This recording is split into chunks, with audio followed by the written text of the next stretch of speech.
40 ঊর্ধ্ব এক ব্যক্তিকে খুন করার অভিযোগ উঠল দুই যুবকের বিরুদ্ধে। হাওড়া জেলার শালকিয়ার 66 নম্বর কৈবর্ত এলাকার ঘটনা। মৃত ব্যক্তির নাম দেবব্রত পাল।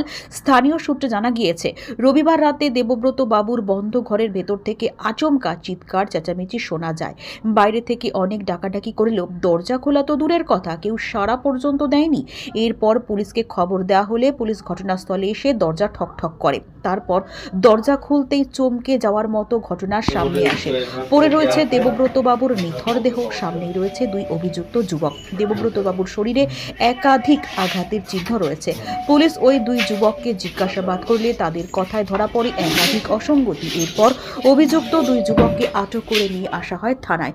স্থানীয়দের সঙ্গে কথা বলে জানা যায়, মৃত দেবব্রত বাবুর স্ত্রী বছর 5 আগে মারা গিয়েছে। বৃদ্ধা মা এবং একমাত্র কন্যা সন্তানকে নিয়েই থাকতেন দেবব্রত বাবু। বাড়ি ফাঁকা থাকার সুযোগে অভিযুক্ত দুই যুবক এই ঘটনা ঘটিয়েছে। কেন, কী উদ্দেশ্যে অভিযুক্ত যুবক দ্বয় এই ঘটনা ঘটালো, তার জন্য চলছে জিজ্ঞাসাবাদ। কোনো পুরনো শত্রুতার জের, নাকি কোনো আর্থিক লেনদেন সংক্রান্ত বিষয়। এদিকে দেবব্রত বাবুর দেহ ময়নাতদন্তের জন্য পাঠানো হয়েছে। এই ঘটনা এলাকায় তৈরি হয়েছে থমথমে পরিবেশের। ঘটনার কথা শুনে কান্নায় ভেঙে পড়েছেন দেবব্রত বাবুর মা এবং একমাত্র কন্যা। আমি রাত্রিরে ছিলাম, কিন্তু আমি 7:45টার সময় বেরিয়ে যাই।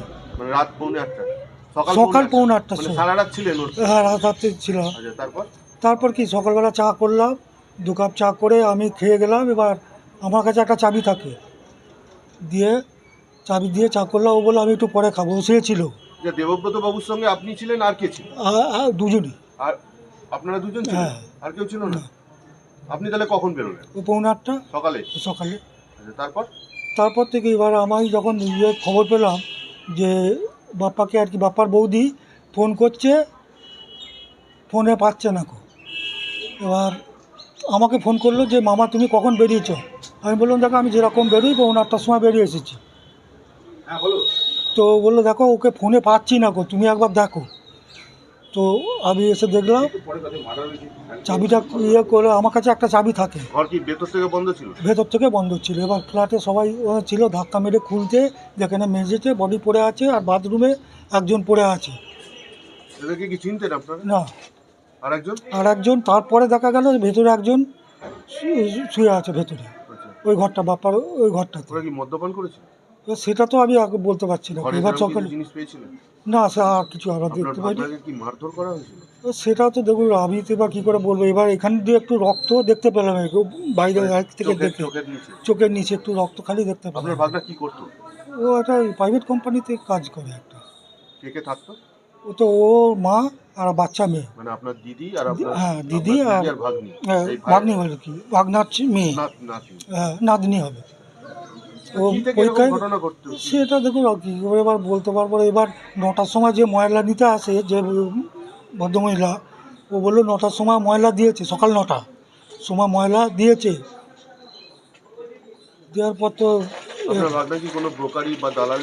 না না না, সেরকম তো ধরো এখানে তো সবাই সবার সঙ্গে। পুলিশ আটক করেছে, এদের কি চেনেন? এই পাশের ফ্ল্যাটই একজন আছে বলছে তো, সামনের ওর পাশের ঘরটা, তার পাশের ঘরটাতে একটা ছেলে, ওই ফ্ল্যাটেরই একটা ছেলে। মনে করছে আপনার ভাগনার এরকম ভাবে? এবার দেখুন ভেতর থেকে দুজন আছে, এটা এবার বাইরে থেকে খিল দেওয়া, ভেতরে নিশ্চয়ই যা ঘটার ভেতরেই হয়তো ঘটতে পারে, ঘটেছে মনে হচ্ছে।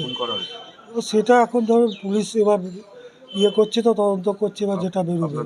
আমার নাম তপন নন্দী।